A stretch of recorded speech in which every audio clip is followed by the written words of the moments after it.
mag-analyze. Yung bang marirealize mo pagka kapag ka nabasa mo yun, halimbawa, yung isang nabasa ko kumbatsero, ganun pala. Alam pala niyang may ganyan kung si Senator Amy ang tinutukoy.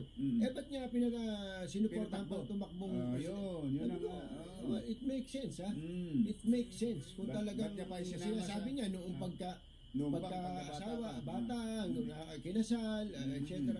May mga ganung bagay na marirealize. Kaya nga may mga analysis na sa halip na makabuti sa kanya, personally kay Senator Amy yung kanyang ginawa ay lalong napasama. Siya ang mas napasama sa nangyari dahil sabi nga ni Senator Ping very Filipino. Saka yung isang bagay pa, kumbatsero, no? Kung meron silang intensyon na baklasin sa Malacanang, pababain sa Malacanang noong may INC rally. Kasi ang gusto nilang nung iba isabay dun o kaya gamitin yung INC rally. Crowd kasi. Para pwersahin ng Pangulong Bongbong Marcos na bumaba sa pwesto. Nag-backfire pa. Dahil sa yung mismong ang pamunuan ng Iglesia ni Cristo ang nabigla doon sa sinabi niya dahil hindi naman yun ang paksa ng kanyang tatalakayin dapat. Hanggang bago umakyat pala si Senator Amy Kumbatsero,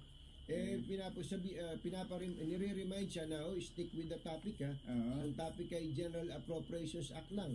Budget ibang lang. Mga speakers dito mula pa kanina at pati mga speakers kahapon ay walang binabanggit tungkol sa destabilization, papabagsak sa gobyerno. Ang totoo nga ay ayaw ng INC na pabagsakin ng gobyerno, hindi ganun ang layunin.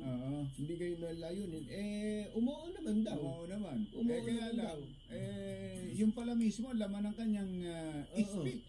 Kaya nakasulat. Ang nangyari kumbatsero, nung pagkatapos nung speech, hindi naman siya binastos, hindi naman siya pinutulan. May video pa nga na kinakamayan siya nung mga nandun sa rally hanggang sa makababa siya. Pero yun respeto. Respeto na lang yun. Tapos hindi siya papatayin ng mikropono doon. Baka sabi ng iba, ba't hindi niya pinatayin ng mikropono? Hindi naman ganun. Hindi naman ugali ng Iglesia ni Cristo yung ganun. At hindi maganda. Kahit sino ay hindi magandang gawin yun. Yung bigla na lang papatay. Inimbita mo para magsalita tapos papatayin mo. Tapos papatayin yung mikropono. Ang nangyari po, pagkatapos nun ay baklas na, uwian na.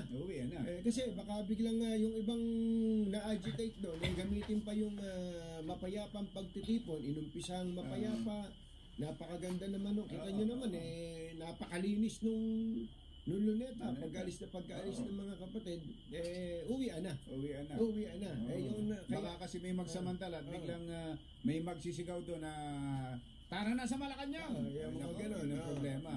Dali-daling hindi. Kaya inagapan ng pamamahala ng iglesia. Inagapan ho yan. Ayun, ganun ho. Yun ang pangyayari doon. Pero itong mga sumusunod na kabanata, ang inaabangan ho natin, medyo si Senator Ping ba andyan? Mamaya, makakausap natin. Para malinawan natin. Kasi nung una, nung magsalita si Sal